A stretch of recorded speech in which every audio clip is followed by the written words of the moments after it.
ज्योतिष में शुक्र ग्रह को धन, ऐश्वर्य, विवाह, वाहन, संतान, सम्मान और संतुष्टि का ग्रह माना जाता है। इस वीडियो में मैं आपको बताऊंगा कि आप कैसे जानें कि आपके शुक्र ग्रह कैसे हैं। अगर आपको ज्योतिष की जानकारी है तब भी इस वीडियो में मैं बहुत सारे ऐसे सूत्र बताऊंगा जिससे आप समझ सकें कि आपके शुक्र कैसे हैं और क्या उपाय करना चाहिए। अगर आपको ज्योतिष की जानकारी नहीं भी है तब भी मैं ऐसे बहुत सारे साधारण तरीके और उपाय बताऊंगा जिससे आप अपने शुक्र को मजबूत कर सकते हैं पहचान कर। तो कृपया वीडियो अंत तक ज़रूर देखिए।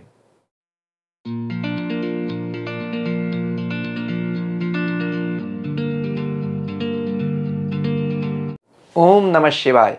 मैं अंशुमान आपका स्वागत करता हूँ। शुभम करोति शुक्रः, जो शुभ करता है वह शुक्र है। ज्योतिष में इसे धन, वाहन, विवाह व संतान का प्रमुख कारक ग्रह कहा गया। महर्षि पराशर कहते हैं कि दो ग्रह ज्योतिष में शिक्षक हैं, बृहस्पति और शुक्र। बृहस्पति देवताओं के गुरु हैं और शुक्र दैत्यों के गुरु हैं। इन्हें पराशर ऋषि दोषहर भी कहते हैं, यानी यह अगर कुंडली में अच्छे हों तो जन्म कुंडली के बहुत सारे दोषों को दूर करने की क्षमता रखते हैं। इसमें भी शुक्र का स्थान बहुत विशिष्ट है, क्योंकि अगर कुंडली में शुक्र अच्छा हो तो शनि, राहु और केतु के दोष कम हो जाते हैं, जिससे जीवन आसान हो जाता है। लेकिन ज्योतिष का एक सिद्धांत है, ग्रह बली तभी फली, बलहीन तो फलहीन। यानी शुक्र अगर अच्छा होगा तभी हमारी कुंडली के दोषों को दूर करेगा, वह अपने अच्छे प्रभाव देगा।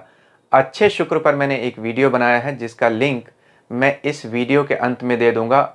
उस वीडियो का स्क्रीनशॉट अभी आप अपनी स्क्रीन पर देख रहे होंगे। इस वीडियो की समाप्ति पर उस वीडियो का लिंक होगा, आप चाहें तो उसे भी देख सकते हैं। इस वीडियो में मैं यह बताऊंगा कि अशुभ शुक्र के लक्षण, कारण और उपाय क्या होते हैं। मेरे गुरुजी कहते थे किसी भी ग्रह को दो तरीके से जानो, एक सामान्य तरीके से और एक ज्योतिष के तरीके से। यानी अगर आपको ज्योतिष की जानकारी नहीं भी है तो आप कैसे जान सकते हैं कि आपका कोई ग्रह कैसा है, अच्छा है या बुरा, और फिर आप क्या उपाय कर सकते हैं। और अगर ज्योतिष की जानकारी है तब आप किन सूत्रों को, किन फॉर्मूलाज को लगाकर यह समझ सकते हैं कि आपके ग्रह कैसे हैं और फिर आप उनका क्या उपाय कर सकते हैं। तो शुरुआत करते हैं सबसे पहले शुक्र के सामान्य लक्षणों से। यानी शुक्र अगर हमारी कुंडली में अच्छा नहीं हो तो उसके लक्षण क्या होते हैं। सबसे पहले शुक्र रिलेशनशिप और वेल्थ का प्राइमरी प्लैनेट माना जाता है, प्रिंसिपल प्लैनेट। यानी हमारे संबंधों का, चाहे वह हमारे व्यक्तिगत संबंध हो या सामाजिक संबंध हो, और हमारे धन की स्थिति जीवन में कैसी है, उसका कारक ग्रह शुक्र है। विवाह, संतान और धन की समस्या अगर किसी को लगातार रहती है, खास तौर पर अगर अनस्टेबल इनकम है, यानी अस्थिर आय है, कभी होती है कभी बंद हो जाती है, चिड़चिड़ापन बहुत रहता है, बेचैनी बहुत होती है, रेस्टलेसनेस बहुत रहती है, स्वास्थ्य में अगर डायबिटीज़, टाइफाइड और मुंह के रोग लगातार होते रहते हैं तो यह समझिए कि सामान्य लक्षण है, आपका शुक्र अच्छा नहीं है। शुक्र विवाह का प्रमुख कारक है, तो अगर आपकी शादी नहीं हुई है, नहीं होती है, शादी में अनावश्यक विलंब होते हैं, शादी की इच्छा ही नहीं है, या अगर इच्छा भी हुई और शादी हुई तो मैरिटल प्रॉब्लम्स यानी वैवाहिक संबंध बुरे रहते हैं, गृह कलह रहता है, तो आपको यह समझना चाहिए कि आपका शुक्र अच्छा नहीं है। एक बुरा शुक्र पुअर या वियर्ड लिबिडो को भी दिखाता है। देखिए, शुक्र का विवाह से संबंध क्यों रखा गया। शुक्र हमारे शरीर के अंदर की वो धातु है जिससे हम संतान की उत्पत्ति करते हैं, यानी सृष्टि को आगे बढ़ाते हैं। सृष्टि का पहला संकल्प क्या था। वेद कहते हैं ईश्वर का पहला संकल्प या उनकी इच्छा थी, एको अहम बहुश्यामः, मैं एक हूँ अनेक हो जाऊं। ईश्वर के इस संकल्प को उनकी शक्ति पूरा करती है। ईश्वर ने वही शक्ति का अंश हमारे शरीर में वीर्य के रूप में शुक्र को दिया हुआ है। इसीलिए भगवान गीता जी में 15वें अध्याय के 7वें श्लोक में कहते हैं, ममय वांशो जीवलोके जीवभूतः सनातनः, यानी इस सृष्टि में जो जीव है वह मेरा ही अंश है, उसमें मेरी ही शक्तियां हैं। तो संतान उत्पन्न करने की जो इच्छा या क्षमता है वह ईश्वर की उसी सृष्टि करने की इच्छा का एक संकल्प मात्र हमारे शरीर के अंदर भगवान ने दिया हुआ है बीज के रूप में। इसीलिए संतान यानी हम अपने आप को मल्टीप्लाई कर सकें, सृष्टि को आगे बढ़ा सकें, इसके लिए अच्छा शुक्र होना ज़रूरी है।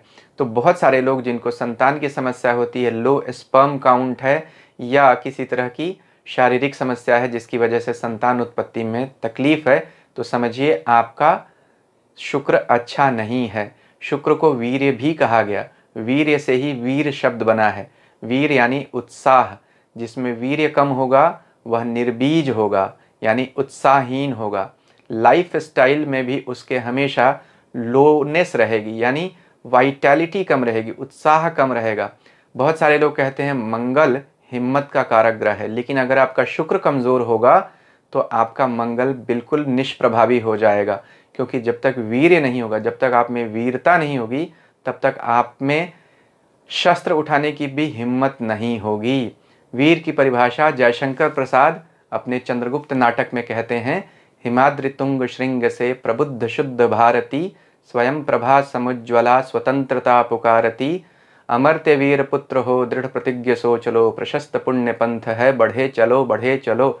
यानी वीर वह है जो लगातार हिम्मत करता है और लगातार आगे बढ़ता है। शुक्र इसी हिम्मत को दिखाता है। तो कमज़ोर शुक्र जिसका होगा उसमें वैराग्य होगा, निरुत्साह होगा, लाइफ स्टाइल हमेशा उसका अनबैलेंस्ड रहेगा, होपलेस होगा, केयरलेस होगा। पहनावे से लेकर शारीरिक अपीयरेंस से लेकर सामाजिकता तक उसमें बहुत उत्साह नहीं होगा किसी भी चीज़ को लेकर। धन की समस्या हमेशा रहेगी, यह शुक्र के बुरे होने का सबसे पहला कारण होता है और लक्षण होता है। धन अगर कम होगा तो अमूमन सम्मान की भी कमी हो जाती है, क्योंकि इस दुनिया में ऐसा देखा जाता है धनी लोगों को ही सम्मान भी अधिक मिलता है। समर्थ को नहीं दोष गुसाई, तुलसीदास जी ने रामचरितमानस में लिखा कि जो समर्थ है उसको बहुत दोष भी नहीं लगता है।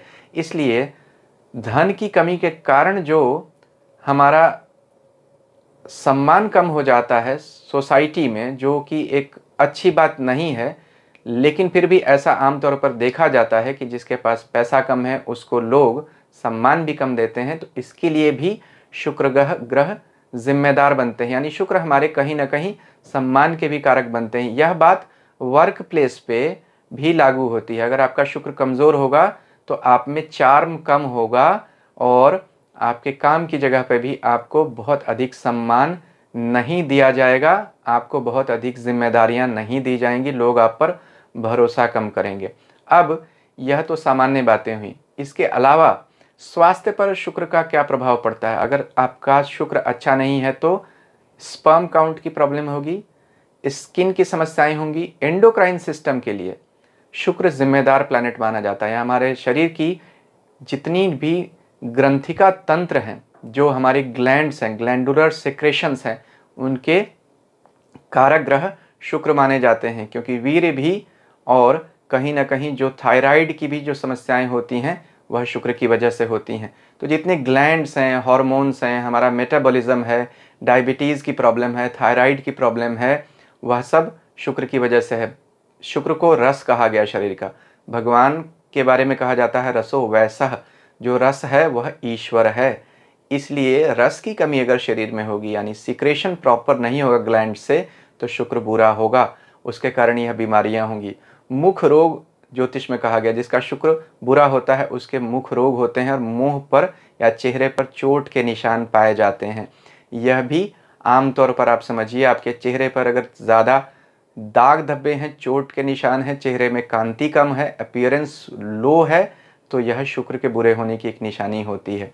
अब यह तो सामान्य लक्षण हो गए। ज्योतिष के कौन से लक्षण हम जानें। ज्योतिष में भी दो तरीके से, जन्म कुंडली से और हाथ से, दोनों जगह से आप कैसे जानें कि शुक्र कैसे हैं आपके, क्या शुभ हैं या अशुभ हैं, और फिर उनका उपाय क्या करें, इस पर अब हम आगे बात करते हैं। इससे पहले एक विनम्र निवेदन, अभी तक अगर आपको मेरा वीडियो अच्छा लग रहा है तो कृपया मेरे चैनल को सब्सक्राइब कीजिए, वीडियो को लाइक कीजिए और सब्सक्रिप्शन बटन के साथ लगी घंटी को भी ज़रूर दबा दीजिए, ताकि भविष्य में जब ऐसे वीडियोस बनाऊं आपको उनकी सूचना तुरंत मिल सके। तो ज्योतिषीय लक्षणों में सबसे पहले हम हस्तरेखा से विचार करते हैं। हथेली पर आप जो यह क्षेत्र देख रहे हैं इसे हम शुक्र पर्वत कहते हैं। यहाँ अगर यह पर्वत दबा हुआ हो, यानी यहाँ पर मांस अगर कम हो, तो आपको यह समझना चाहिए आपका शुक्र अच्छा नहीं है आपकी जन्म कुंडली में भी। यहाँ अगर बहुत सारी रेखाएं आड़ी तिरछी हों, एक दूसरे को काट रही हों, यह भी शुक्र के कमज़ोर होने की निशानी होती है। यहाँ से एक रेखा अगर आगे बढ़े और इस जीवन रेखा को काटती हुई आगे तक निकल जाए, यह भी शुक्र को कमज़ोर करती है। इसे हम राहु रेखा कहते हैं। यह जीवन में बहुत तरह की परेशानियां देती है। यह तो हाथ पे आप कैसे देखें कि शुक्र कैसे हैं, इसकी पहचान हुई। अब हम ज्योतिष में कुंडली में हम शुक्र को कैसे जानें कि अच्छे हैं या बुरे हैं, उस पर चर्चा करते हैं। देखिए, अच्छे शुक्र के लिए तो मैंने आपको सबसे पहले वीडियो बता ही दिया था, जो इस वीडियो के अंत में उसका लिंक दे दूंगा। उसमें अच्छे शुक्र को पहचानने के सारे लक्षण हैं। इस वीडियो में मैं आपको बता रहा हूं कि आपके शुक्र कुंडली में कमज़ोर हैं, यह जाने आप कैसे, क्या तरीका है ज्योतिष में जानने का। तो अगर शुक्र कभी भी इन स्थितियों में हो तो आप समझिए आपके शुक्र अच्छे नहीं हैं। पहला, अस्त हो अगर आपकी कुंडली में।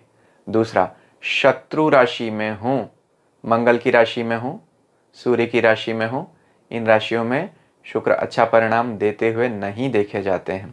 अगर नीच राशि में हो, यानी कि बुध की राशि में, कन्या राशि में हो, तो भी शुक्र बुरे होते हैं। अगर आपके शुक्र शत्रु नक्षत्रों में हो तो भी बुरा रिजल्ट देखे जाते हैं। आपकी कुंडली के छठे या आठवें भाव में हो तो भी शुक्र बुरे।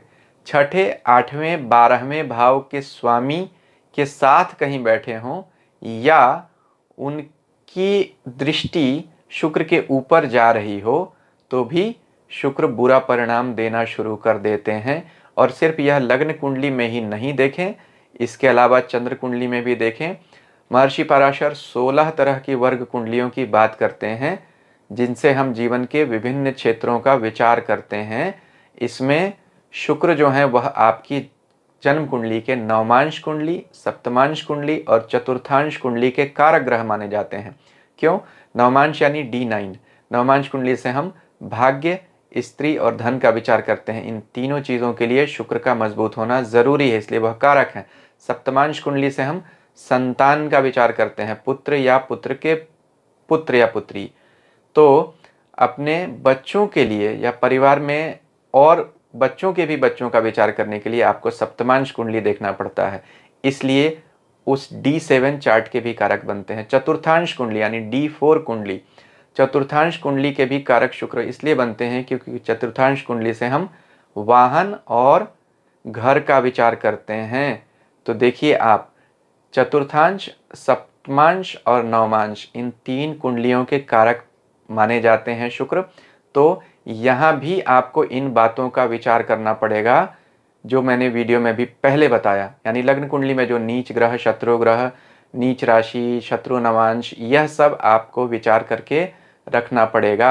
अगर शनि, राहु और केतु के साथ बुरे शुक्र बैठ जाएं या उनका संबंध बन जाए तो फिर शनि, राहु और केतु के बुरे प्रभाव में और वृद्धि हो जाती है। यानी आपके शनि, राहु और केतु और अधिक बिगड़ जाते हैं। शुक्र का जो नेचुरल एज माना जाता है वह 25 साल माना जाता है, यानी 25 ईयर। 25th ईयर के आसपास अगर आपकी कुंडली के शुक्र अच्छे नहीं है तो 25वें साल में आपको समस्याएं हो सकती हैं। 24 से लेकर 26 के बीच में आप परेशानियों में घिर सकते हैं। काम की और धन की समस्या, विवाह की समस्या भी आ सकती है। यह आपको विशेष तौर पर विचार रखना चाहिए। तो यह कुछ लक्षण थे और कारण थे जो मैंने आपको बताया कि शुक्र बुरे होते हैं तो हम कैसे पहचानें, चाहे आप जन्म कुंडली से देखें चाहे हस्तरेखा से देखें। अब सबसे महत्वपूर्ण बात, उपाय क्या करें। तो कुछ तरह से मैं उपाय बताऊंगा। सबसे पहले साधारण, फिर ज्योतिष से, फिर मंत्र से, फिर यौगिक उपाय। इन 4 तरीकों से मेरे गुरुजी बताते थे कि किसी भी ग्रह को अप्रोच करना चाहिए, उसे शांत या उसे प्रसन्न करने का यही 4 तरीका होता है। इसके अलावा कोई 5वां तरीका नहीं होता है। तो सबसे पहले पर्सनालिटी रेमेडीज यानी साधारण उपाय हम क्या करें। बहुत बार बहुत लंबे चौड़े उपाय करने की भी ज़रूरत नहीं पड़ती। अगर कुंडली में शुक्र ज़रा सी ही कमज़ोर स्थिति में, बहुत अधिक बुरे नहीं है, तो आप साधारण पर्सनालिटी रेमेडीज करके यानी अपने आचार विचार व्यवहार में परिवर्तन करके भी शुक्र को प्रसन्न कर सकते हैं या शुभ बना सकते हैं, अशुभता में कमी कर सकते हैं। सबसे पहले शुक्र कपड़े के कारक माने जाते हैं, हमारे आचार विचार और परिधान के, वेशभूषा के। तो गंदे फटे कपड़े कभी भी नहीं पहने, इससे शुक्र बुरे हो जाते हैं। हमेशा लाइट कलर के कपड़े पहने, हल्के रंग के कपड़े पहने। और शुक्र का पसंदीदा जो फूल है वह है मोगरे का फूल, जैस्मिन फ्लावर। तो आप जहाँ भी रहते हैं वहाँ जैस्मिन फ्लावर की खुशबू अपने आसपास रखें, या तो उसके फूल को अपने पास रखें या उसकी इत्र, उसकी सुगंध अपने पास किसी तरीके से आप छिड़काव करके रख सकते हैं, इससे भी शुक्र अच्छे हो जाते हैं। अब दान करने के लिए भी कुछ चीज़ों का ज़रूर इस्तेमाल करना चाहिए जिससे शुक्र अच्छे होते हैं। शुक्र की कारक चीज़ें क्या होती हैं, उन चीज़ों का आप दान कर सकते हैं अगर आपकी कुंडली में शुक्र अच्छे नहीं हैं। सफ़ेद कपड़े, चावल, घी, दही, इन चीज़ों का दान करने से शुक्र अच्छे हो जाते हैं। दान किस दिन करें? सोमवार को और शुक्रवार को, इन दोनों में से किसी भी दिन आप यह दान कर सकते हैं तो आपके लिए अच्छा रहेगा। और अगर शिव मंदिर में यह दान करें तो और भी अच्छा रहेगा। क्या हम स्टोन पहने जिससे हमारे शुक्र अच्छे हों? देखिए, एक ही स्टोन सबको सूट नहीं कर सकता है। जैसे शुक्र का प्रमुख स्टोन होता है हीरा, लेकिन हीरा एक तो महंगा है, दूसरा हर व्यक्ति की जन्म कुंडली का अध्ययन करने के बाद ही कोई भी पत्थर पहनना चाहिए। हीरा सबको सूट नहीं कर सकता है। या ओपल भी होता है शुक्र का एक सब्स्टिट्यूट स्टोन, वह भी सबको सूट नहीं कर सकता है। एक पत्थर बताता हूँ जो लगभग सबको ही सूट करेगा, उसका नाम है स्फटिक। इसको हम क्वार्ट्ज क्रिस्टल भी बोलते हैं। इसे इंग्लिश में हीलिंग स्टोन भी कहा गया। यह डायमंड का ऑल्टरनेट है। इसकी सबसे बड़ी खासियत यह है कि यह सस्ता है, इसके में अट्रैक्शन की बड़ी क्षमता होती है, कूलिंग इफेक्ट लाता है बॉडी में, it removes excess heat from body, तो शरीर को ठंडा करता है, मन को शांत करता है, कोई साइड इफेक्ट नहीं होते हैं, इसकी सबसे बड़ी बात है। दूसरी बात, यह बहुत अच्छा कंडक्टर होता है इलेक्ट्रिसिटी का, यानी यह अपने अंदर चार्ज को मेंटेन करके रख सकता है। इट कैन रिटेन एनर्जी और चार्ज विद इन इटसेल्फ। इसीलिए शास्त्र कहते हैं कि स्फटिक का शिवलिंग छूने से पाप और श्राप से मुक्ति मिल जाती है, क्योंकि यह अपने अंदर बहुत सारी ऊर्जा को समाहित संचित करके रख सकता है। इसलिए स्फटिक शिवलिंग छूने से या उसकी पूजा करने से हमें बहुत सारे रोगों से और पापों से मुक्ति मिल जाती है। 6 तरह के शिवलिंग बताए गए हैं शिव पुराण में, लकड़ी, पत्थर, मिट्टी, स्फटिक, पारद और गोबर। इन 6 तरीकों के शिवलिंग से एक शिवलिंग निकल कर आता है स्फटिक का भी। स्फटिक का शिवलिंग पूजा करने से हमें रोगों से भी मुक्ति मिलती है और शुद्धि होती है, हमारे मन की शुद्धि होती है। अब स्फटिक को जो धारण करना है शरीर पे, वह कहाँ करें? सबसे पहले, चूँकि ये बड़ा पत्थर होता है, इसके छोटे साइज़ का स्टोन मिलना थोड़ा मुश्किल होता है, तो आप इसको गर्दन में धारण कर सकते हैं किसी चांदी की चेन में। अगर हम गर्दन में धारण करेंगे तो क्या होगा? हमारा जो थ्रोट चक्र है, यानी विशुद्धि चक्र, जो यहाँ 5वां चक्र माना गया ज्योतिष और तंत्र शास्त्र में, योग शास्त्र में, इसकी शुद्धि करता है। इसलिए हमारी वाणी में ओज बढ़ जाता है। किसी को भी अगर टाइफाइड की समस्या बार बार हो जाती हो, थायराइड की समस्या बार बार होती हो, तो स्फटिक का स्टोन पहनने से गले के आसपास उसको ठंडक मिलती है, शांति मिलती है, विशुद्धि चक्र को भी आराम मिलता है। कलाई पे, यानी हम रिस्ट पे भी पहन सकते हैं। रिस्ट में यहाँ से 3 नाड़ियाँ जाती हैं जिन्हें हम कफ, पित्त और वात की नाड़ियाँ बोलते हैं। तो स्फटिक इन तीनों को शांत देता है, ठंडा करता है, तो नाड़ी शुद्धि करता है। इसलिए यहाँ यह करने से हमारे शरीर के त्रिदोष को कम करता है। इसके साथ साथ हम अगर लंबी माला स्फटिक की पहनते हैं जो गले से नीचे छाती तक आए, चेस्ट तक आए, तो यह हमारे अनाहत चक्र को भी स्पर्श करता है। इससे हमारे हाइपरटेंशन में कमी आती है, यानी जिन लोगों को चिड़चिड़ापन बहुत रहता है उनको इसमें कमी आ जाएगी। अगला उपाय, रुद्राक्ष। रुद्राक्ष भगवान शिव का वरदान है और 6 मुखी रुद्राक्ष जो होता है वह शुक्र को रिप्रेजेंट करता है। तो 6 मुखी रुद्राक्ष पहनने से भी शुक्र अच्छे हो जाते हैं, बुरे शुक्र के प्रभाव में कमी आ जाती है। रुद्राक्ष पर एक वीडियो मैंने अलग से बनाया है, आप चाहें तो उसे भी देख सकते हैं। ऊपर अभी आपको उसका लिंक दिखाई दे रहा होगा, ऊपर आई बटन में। अगला उपाय, नारियल। नारियल देवी मंदिर में ले जाकर फोड़ने से शुक्र प्रसन्न होता है या उसके बुरे प्रभाव में कमी आती है। एक चीज़ बता दूं, स्त्री को नारियल फोड़ना वर्जित होता है, क्योंकि नारियल का स्वरूप जो होता है स्त्री के गर्भाशय यानी यूटेरस को रिप्रेजेंट करता है। उसे फोड़ने से शास्त्र कहते हैं संतान उत्पत्ति में बाधा आती है, इसलिए स्त्रियों को नारियल फोड़ना वर्जित माना जाता है। देखिए, भगवान विष्णु जब धरती पर आए तो अपने साथ लक्ष्मी, कामधेनु और नारियल, इन तीनों को साथ लेकर आए। इसीलिए किसी भी पूजा में नारियल के बिना कलश स्थापना संपूर्ण नहीं मानी जाती है। यह त्रिदेव को और त्रिदेवी को सबको प्रिय है, इसलिए नारियल हर तरह की पूजा में चढ़ाया जाता है। देखिए, नारियल की 3 आँख होती है, यह त्रिदेव और त्रिदेवी को रिप्रेजेंट करता है। 2 आँख वाले भी नारियल होते हैं, लेकिन उनका प्रयोग तंत्र में होता है, वह हमारा अभी का सब्जेक्ट नहीं है। तो नारियल घर में रखने से भी वास्तु दोष दूर होता है, बुरी नज़र से बचाव होता है। कहाँ रखना चाहिए? घर की पूर्व दिशा में नारियल रखना चाहिए, पानी वाला, उससे वास्तु दोष दूर होता है। अब अंतिम उपाय बता देता हूँ। शुक्र गायत्री का जप करने से भी शुक्र प्रसन्न होते हैं। क्या है शुक्र गायत्री? ओम भृगुजाय विद्महे दिव्य देहाय धीमहि तन्नो शुक्रः प्रचोदयात्। शुक्रवार को स्फटिक की माला पर या रुद्राक्ष की माला पर या लाल चंदन, रक्त चंदन की माला पर भी आप इस मंत्र का 108 बार जप कर सकते हैं। इससे शुक्र मजबूत होंगे। तो अभी मैंने बहुत सारे शुक्र के लक्षण, कारण और उपाय बता दिए। अब शुभ शुक्र के लक्षण, कारण क्या होते हैं और इसमें भी शुक्र को और मजबूत करने के क्या उपाय करने चाहिए, इन पर जो अभी वीडियोस बनाए हैं मैंने, उनका लिंक अभी आप स्क्रीन पर देख रहे होंगे। आप इन वीडियोस को भी देख सकते हैं। अन्य ग्रहों से भी जुड़े हुए वीडियोस अभी स्क्रीन पर आ रहे होंगे। उम्मीद है मुझे अभी तक आपने मेरा चैनल भी सब्सक्राइब कर दिया होगा। ईश्वर हम सबका कल्याण करें। हरिओम।